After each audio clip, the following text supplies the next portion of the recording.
अस्सलाम वालेकुम my dear students, welcome back. आज मेरा बेसिक केमिस्ट्री के ऊपर लेक्चर नंबर 7 है।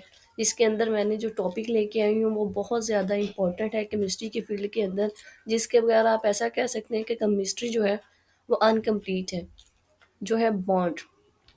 आपको पता है केमिस्ट्री बेस ही बॉन्डिंग पे करती है। तो हम बॉन्ड जो है वो पीछे पढ़ा था हमने अपने एक लेक्चर के अंदर। अगर आप लोगों ने पिछले लेक्चर देखे हो तो उसमें मैंने थोड़ा सा डिस्क्राइब किया था कि बॉन्ड एक ऐसी फोर्स है जो एटम्स को, मॉलिक्यूल्स को, कंपाउंड्स को आपस में जोड़े रखती है, या ऐसी अट्रैक्शन है जो दो या दो से ज़्यादा चीज़ों को आपस में जो है वो जोड़े रखती है।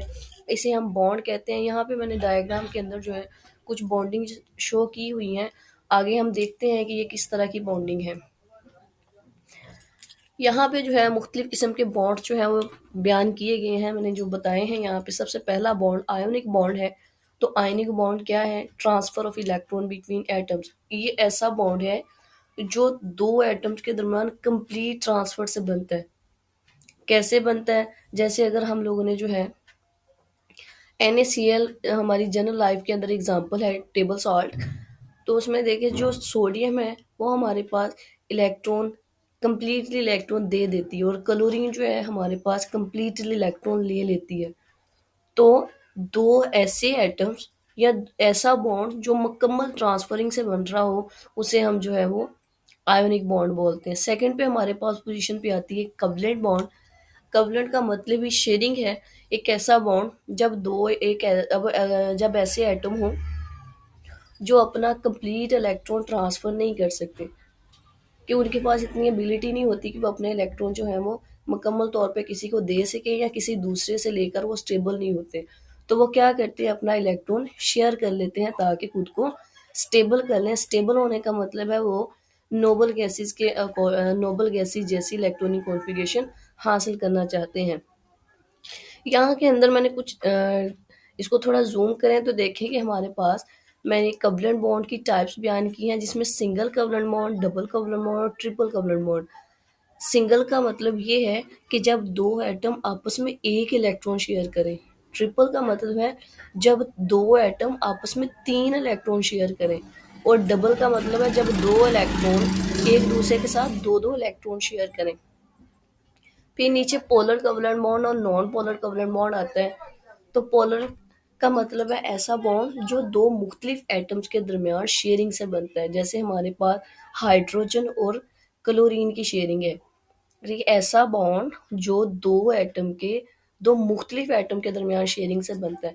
जो हमारे पास डबल, सिंगल, ट्रिपल है वो सेम भी हो सकते हैं और डिफरेंट एटम भी, लेकिन जो पोलर बॉन्ड है वो वही बॉन्ड होगा जिसमें दो डिफरेंट इलेक्ट्रॉन होंगे, जो डिफरेंट एटम आपस में इलेक्ट्रॉन शेयर करेंगे। और नॉन पोलर के अंदर दो सेम एटम आपस में इलेक्ट्रॉन शेयर करेंगे।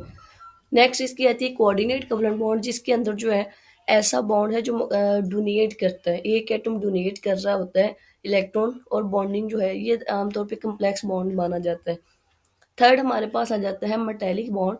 एक ऐसा बॉन्ड जो डीलोकलाइजेशन ऑफ इलेक्ट्रॉन से, कि ऐसा बॉन्ड जो मेटल्स की कंट्रीब्यूशन से बनता है। मेटल अपने इलेक्ट्रॉन को कंट्रीब्यूट करते हैं दूसरे के। कि हम अगर एक शीट देखें, लोहे की शीट देखें, तो उसके अंदर जितने एटम्स होंगे, मेटल्स होंगे, वो सारे के सारे अपने इलेक्ट्रॉन क्लाउड बनाए हुए होंगे। नेक्स्ट हमारे पास आता है हाइड्रोजन बॉन्डिंग। हाइड्रोजन बॉन्ड एक ऐसा बॉन्ड है जिसमें हाइड्रोजन हाइड्रोजन का होना मस्ट है, और साथ पे हाईली इलेक्ट्रोनेगेटिव एटम का, हाइड्रोजन का किसी दूसरे हाईली इलेक्ट्रोनेगेटिव एलिमेंट के एटम के साथ बॉन्ड जो है उसे हम हाइड्रोजन बॉन्ड कहते हैं। फिर आती है हमारे पास वंडरवाल फोर्सेस। तो वंडरवाल फोर्सेस ये ऐसी फोर्सेस जो आमतौर पे वीक फोर्सेस हैं, और ये टेम्परेरी पोल्स के लिए जो है कन्वर्ट करती हैं। फिर हम बात करते हैं कोऑर्डिनेट। ऐसा बॉन्ड कोऑर्डिनेट बॉन्ड जो कि इलेक्ट्रॉन के डोनेट करने से कम्प्लेक्स मॉलिक्यूल बना रहा होता है। नेक्स्ट चलते हैं, हमारे पास थोड़ी सी अंडरस्टैंडिंग करते हैं कि कौन से जो है पीरियोडिक टेबल के अंदर कौन से एटम्स हैं या एलिमेंट्स हैं जो आयोनिक बॉन्ड को प्रेफर करते होते हैं, और कौन से ऐसे हैं जो कोवलेंट बॉन्ड को प्रेफर करते हैं। तो आयनिक बॉन्ड्स के अंदर हमारे पास मेटल्स और नॉन मेटल्स के दरमियान अक्सर जो बॉन्ड बनता है ज़्यादातर वो आयनिक बॉन्ड होता है, जबकि हमारे पास जो बॉन्ड कवलेंट बॉन्ड है वो इलेक्ट्रॉन की शेयरिंग से बनता है अमंग नॉन मेटल्स। क्लियर हो गया कि आयोनिक बॉन्ड हमारे पास मेटल्स और नॉन मेटल्स के दरमियान इलेक्ट्रॉन की ट्रांसफरी से बनता है, जबकि जो हमारे पास कोवलेंट बॉन्ड है वो नॉन मेटल्स के इलेक्ट्रॉन शेयर करने से बनता है। नेक्स्ट चलते हैं, हम जरा अंडरस्टैंडिंग करते हैं कि हाइड्रोजन और मेटेलिक बॉन्ड की। तो मेटेलिक बॉन्ड में यहाँ पे जो है वो एक ऐसी चीज दिखाई हुई है कि हर तरफ पे एटम का जो है वो एक क्लाउड बनाया हुआ है, डीलोकलाइजेशन हो रही है, इलेक्ट्रॉन वहां से वहां एक एक मेटल से दूसरी मेटल अपनी मूविंग कर रहे हैं, जिसका मतलब है ये कंडक्टिविटी और मालेबिलिटी क्रिएट करते हैं। कंडक्टिविटी का मतलब है मेटल में से करंट बहुत जल्दी आसानी से गुजर जाता है, जबकि मालेबिलिटी का मतलब है इन्हें जो है मालेबल किया जाता है, इनकी शार्ट इनकी शीट्स वगैरह बनाई जाती हैं।